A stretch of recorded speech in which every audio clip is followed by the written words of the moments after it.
you find the defendant, John Welbeck, guilty or not guilty of fraud? Not guilty.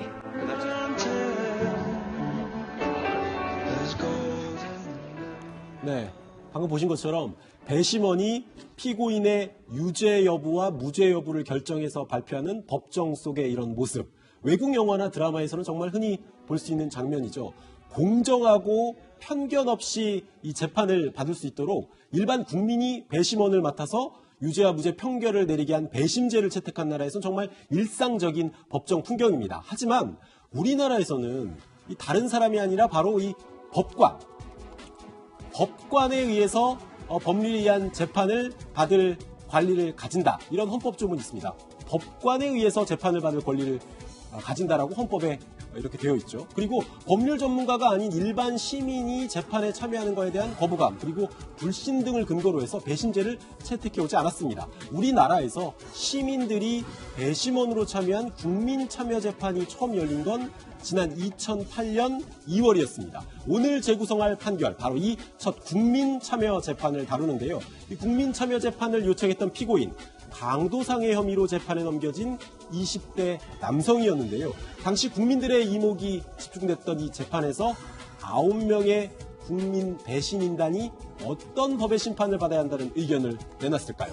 확인해 보시죠.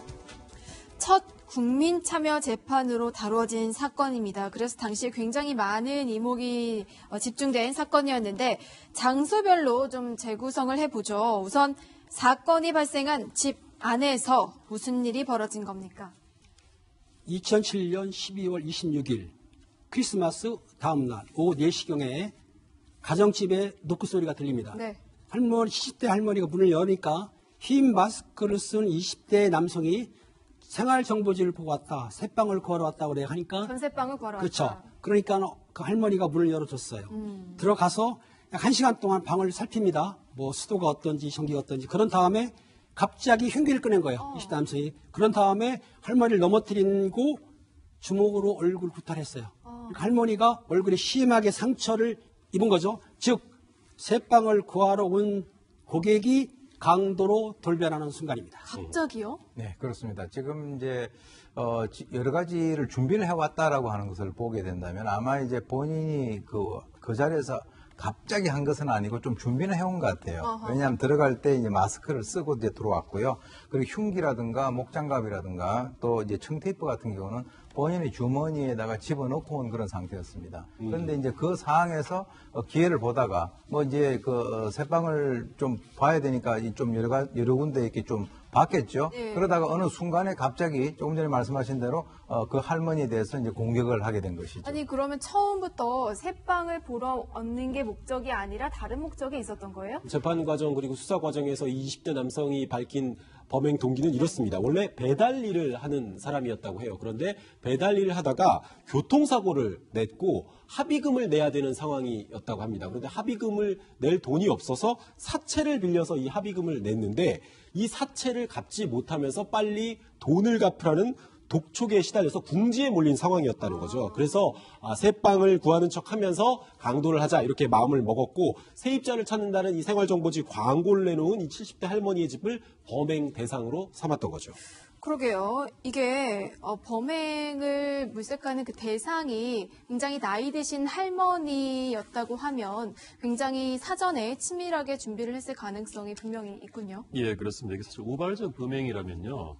이게 우연한 기회에 무력이 생겨서 뭐 강취를 했다. 이런 경우인데 이 경우는 그 새빵을 구하는 척 하면서 강도를 하려고 마음을 먹고 이 광고를 낸 70대 할머니를 찾아가서 범행을 한 거거든요. 네. 게다가 목장갑, 뭐 흉기, 마스크까지 준비를 해가지고요. 이런 경우라면 사실은 그 우발적인 범행으로만 인정받기는 좀 어렵습니다. 자, 그런데 거칠게 폭행을 이어가던 남성이 갑자기 폭행을 멈춥니다. 네, 원래는 흉기를 준비했다고 하지 않았습니까? 흉기를 들이대고 위협을 했는데 이 70대 할머니가 물러서질 않았어요. 손으로 이 흉기를 빼앗으려고 하니까 몸싸움이 심해졌고요. 네. 이 20대 남성이 할머니의 얼굴을 주먹으로 여러 차례 때렸는데 할머니가 소리를 질렀어요. 그러면서 눈이 잘 보이지 않는다라고 도움을 외쳤습니다. 그리고 얼굴에 난 피를 좀 닦아달라고 이 자신을 때린 이 강도에게 부탁을 했는데 이때 이제 폭행을 멈췄어요. 그리고 방에 있던 수건으로 할머니 얼굴을 닦아줬는데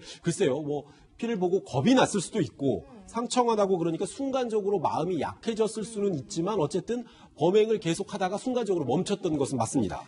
저렇게 폭행을 막 하다가 아니 나 피가 흐르니까 얼굴을 닦아달라 해가지고 직접 닦아주는 범인이 있나요? 폭행 사건에는 가끔 있지만은 이런 강도 사건에는 드물죠. 거의 없는 건데 아마 이 남성이 할머니를 때리다 보니까 피가 나니까 겁이 나서 했을 수도 있고 네. 아니면 아까 말한 대로 좀 안타까운 마음 그런 마음으로 해서 할머니가 요청을 하니까는 할머니를 얻고 병원을 데려다 달라고 하니까 병원을 데려가는 아무튼 병원을 데려가려고 갔어요. 그러니까는 이상을 보게 되면 강도로 갔다가 돈을 뺏어야 되는데 피해자를 피도 닦아주고 병원으로 데려갔다. 이건 좀 특이한 경우가 상당히 많습니다. 그러게요. 이제 돈도 뭐 챙기지 않은 상태에서 갑자기 폭행을 멈추고 피를 닦아주고 병원까지 데려다 주려고 했다. 어떤 심경의 변화가 온 걸까요? 통상 이제 인간은 그 두 가지 마음이 있습니다. 그러니까 이제 이번 범행을 성공시켜야 되겠다라고 하는 악마의 마음이 있고 그 순간에 그 피해자인 할머니가 눈이 안 보인다고 도움을 청하는 순간 모르긴 몰라도 추정컨대 아마 자기 할머니의 모습하고 떠올렸을런지도 모르겠어요.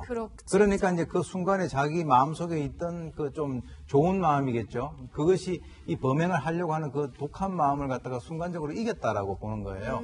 그렇기 때문에 그 할머니를 아까 말씀하신 대로 이제 업고 병원까지 데려다 주는. 근데 사실은 이런 사건에서 저런 경우는 저도 거의 처음 들어봅니다. 교수님도 거의 처음 들어보는 예, 굉장히 이례적인 일이다. 이례적이에요. 폭행이 아닌데. 예, 그러게요. 자, 집안에서 일어난 일은 여기까지입니다. 할머니를 폭행하고 그러다가 할머니를 간호해주고 병원까지 데려다 주려고 했습니다. 그런데 병원에 데려다 주려던 찰나에 새로운 인물이 등장을 했다고요? 예, 그렇습니다. 이 범인이 할머니를 업고 이제 나오는 도중에 마침 그 이웃집 사는 옆집 50대 중년 남성이 이를 발견합니다. 예. 그래서 이 무슨 일이냐 이렇게 물으니까 여기서 이제 할머니가 오히려 나 계단에서 넘어졌어 이렇게 얘기를 하고요. 할머니가? 예, 근데 오히려 이 20대 범인이 지금 여기서 이 범인이 그렇게 좀 악한 인물만은 아닌 점이 드러나는 게 내가 사실은 강도짓을 하다 이렇게 됐다. 그러니까 할머니를 병원으로 모셔다 드리는 중이다 이렇게 솔직히 말했습니다. 목격자인데 어떻게 보면은 70대 할머니가 오히려 계단에서 넘어졌다. 그리고 20대 남성이 아니 내가 강도짓을 하다가 할머니가 이렇게 쓰러졌다. 어떻게 이런 일이 있나요? 굉장히 이례적인 상황이죠. 굉장히 이례적인데. 그래서 이 옆집 남성도 같이 이제 할머니를 부축해서 같이 병원으로 모셔다 드렸습니다. 실제 병원까지 갔군요. 예. 20대 남성 이후에 도망 같은 건 안 갔나요, 그러면? 글쎄, 통상 우리가 보게 되면 그 정도 되면은 그 피해자를 거기다 데려놓고 무서워서 도망을 가야 되는 것이 일반적인데 이 사람은 뭐라 그랬냐면 사실 내가 강도를 하다가 저분이 저렇게 다쳤으니까 경찰에 신고를 해달라고 아까 목격자인 50대 남성에게 얘기를 갖다가 하는 거죠. 신고까지 해달라. 신고까지 해달라. 그런데 사실 그 얘기를 듣고 이 50대 남성이 바로 신고한 것이 아니라 본인도 상당히 고민을 한 흔적이 있는 것이 약 50분 정도 있다가 경찰에 신고를 했거든요. 그렇게 해가지고 결국은 이제 경찰이 병원에서 바로 그 청년을 검거를 하게 됩니다. 아니, 참 애매하네요. 이걸 자수라고 봐야 될지 아닐지 변호사님은 어떻게 생각하세요? 예, 통상 자수의 모습은 본인이 자기 발로 경찰서에 가서 내 범행을 이렇습니다라고 얘기하는 건데요. 이제 법적으로는 또 제3자를 통해서 자신의 범행을 신고해달라고 해도 자수로는 취급받습니다. 그래요? 이거 자수군요, 그러면? 예. 자, 그렇게 경찰 수사가 이루어지게 되고 검찰은 결국 이 남성을 강도 상해죄로 기소하면서 재판이 열리게 됩니다. 그리고 이 재판은 대한민국 역사상 처음으로 국민 배심원들의 심판을 받게 됩니다. 그때의 모습 어땠나요? 2008년 2월이었는데요. 이 구속 기소된 20대 남성이 처음으로 국민참여재판을 신청을 했고요. 아무래도 이제 자신의 자수한 부분을 조금 더 유리하게 판단받는데 국민참여재판이 좀 더 좋지 않을까 이렇게 생각했던 걸로 보입니다. 네. 대구지방법원이 이 남성의 신청을 받아들여서 국민참여재판이 열리면서 처음으로 이제 배심원단을 선발하는 절차에 들어갔는데요. 보통 이제 국민참여재판은 형사사건에서 우리나라 같은 경우는 1심 재판에서만 가능합니다. 재판 결과를 좀 살피기 전에 첫 이제 국민참여재판으로 이루어진 사건 사건이기 때문에 좀 여쭤보자면 이 국민참여재판에서 배심원단은 어떻게 선정이 되는 건가요? 기본적으로 이제 그 선거의 명부 있지 않습니까? 19세 이상이면 선거할 수 있는 권리가 네네. 생기는데 그 명부를 토대로 무작위적으로 추첨해서 발송합니다. 누구나 될 수 있는 거네요. 네, 19살 그렇습니다. 이상이면. 네. 그럼 뭐 이제 성별이나 나이나 뭐 직업이나 이런 거 고려하지 않는 거예요? 예, 전혀 블라인드 상태입니다. 그래서 법정에 일부 이제 출석하신 분 중에서 다시 또 절차를 거쳐서 뽑는데 그 과정에서 이제 검사와 변호인 측이 일반 서너 명 정도 기피할 수 있는 권리가 있습니다. 저 사람 좀 빼달라. 네. 이렇게. 그 다음에 이제 법원이 최종적으로 배심원단을 선정을 하는데 여기도 결국은 이제 무작위적인 그 선정이기 때문에 나이, 연령, 직업 이런 것들은 전혀 고려되지 않고 구성이 되게 됩니다. 그래서 이번 재판 같은 경우는 처음엔 12명이 이제 후보자까지 포함해서 12명을 선정을 했는데 그 중에서 9명이 실제 평결을 내리는 국민참여 배심원이 됐던 거죠. 그럼 그 12명은 혹시 일당도 받나요? 받습니다. 원래는 실제로 이 평결에 참여하는 이 배심원이 되면 10만 원, 네. 그리고 참여하지는 않지만 예비자로 뽑힌 경우에는 이제 5만 원을 지급을 했는데요. 이게 2013년부터 한 20% 정도 인상이 됐답니다. 그래요? 본인의 생업을 놔두고 이제 재판에 참여해야 되니까 이분들의 생계에 대한 어떤 피해를 보상해 드려야 되잖아요. 그래서 12만 원이랑 6만 원으로 한 20% 인상이 됐는데 또 재판이 언제 끝나느냐에 따라서 또 일종의 추가 수당처럼 이렇게 지급이 된다고 합니다. 오후 6시까지 이제 재판이 종료되면 배심원단 같은 경우 12만 원을 받는데 밤 9시까지 진행되면 16만 원을 받고요. 자정까지 진행되면 20만 원을, 자정을 넘기면 24만 원이 지급된다고 합니다. 자, 국민참여재판으로 이루어진 첫 번째 사건입니다. 지금으로부터 11년 전인 2008년 2월 12일에 열렸는데 법정 안의 모습을 좀 살펴보죠. 피해당한 할머니는 법정에서 뭐라고 진술했나요? 사실 그때 법정에 참여하셨을 때 당시 상황도 별로 이렇게 몸 상태도 좋지 않고 그런 상황이었는데요. 처음에 이제 그 병원에 실려갈 때 이렇게 얘기하지 않았습니까? 내가 계단에서 넘어졌다. 그랬죠. 마찬가지로 재판에서도 이 사람의 처벌을 원치 않는다라고 얘기를 하셨고요.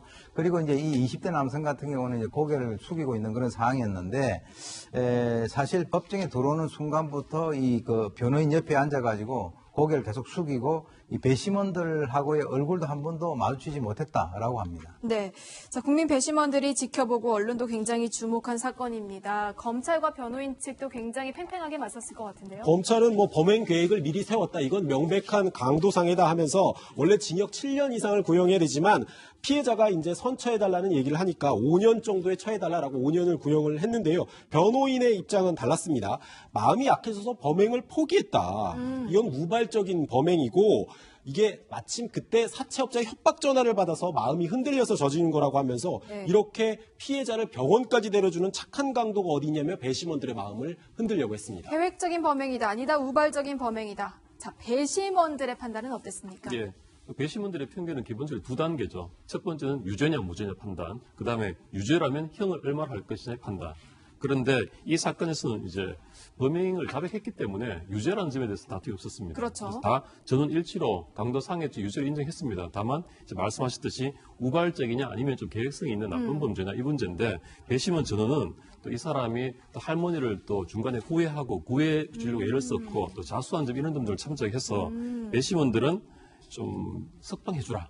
집행유예를 다수로 그 대부분이 집행유예 의견을 냈고요. 전원이. 네. 그래서 사회로 복귀해서 돈을 벌어서 빨리 이제 할머니 치료비도 갚고 또 동생 좀 도와주라 이런 식의 편결을 내렸습니다. 자, 물론 국민참여재판 권고적인 성격만 있고 강제성은 없기 때문에 결국 이제 결론은 판사가 내리잖아요. 예. 판사는 그러면은 국민참여재판으로 이루어진 배심원단의 판단을 존중해서 어떤 결론을 내렸습니까? 예. 재판부는요, 이 배심원들의 결정을 그대로 수용했습니다. 수용했나요? 이 배심원들이 집행유예를 권하면서 그 징역 2년 6월에 집행유예 4년을 택한 배심원이 다수였는데요. 이걸 그대로 반영해서 선고를 했고요. 사실 법적으로는 배심원 편결에 따라 의무가 없도록 되어 있습니다만 실제로는 거의 따르는 것을 좀 관례입니다. 그래서 이대로 배심원 결정에 따라서 선고를 했습니다. 검찰이 항소를 해서 2심 재판도 열렸습니다. 검찰이 피고인이 사채업자에게 비톡족 받은 적이 없다라면서 휴대전화 통화 기록까지 내면서 선고 형량을 높여야 된다고 얘기를 했는데요. 재판부는 피해 할머니가 이렇게 얘기를 했다고 했습니다. 범행 도중에 범인이 휴대전화를 수시로 꺼내봤다 이런 진술을 해서 결국 심한 빚독촉 때문에 심리적 압박을 받은 것이 범행 동기라고 보면서 이제 검찰 주장이 이유가 없다고 봤는데요. 그러니까 1심뿐만 아니라 2심에서도 피해자였던 할머니의 진술이 이 강도를 살렸던 거죠. 국민적인 관심을 모았던 국내 첫 국민참여재판의 결과였습니다. 여러분이 배심원이었다면 어떤 대답을 하셨겠습니까?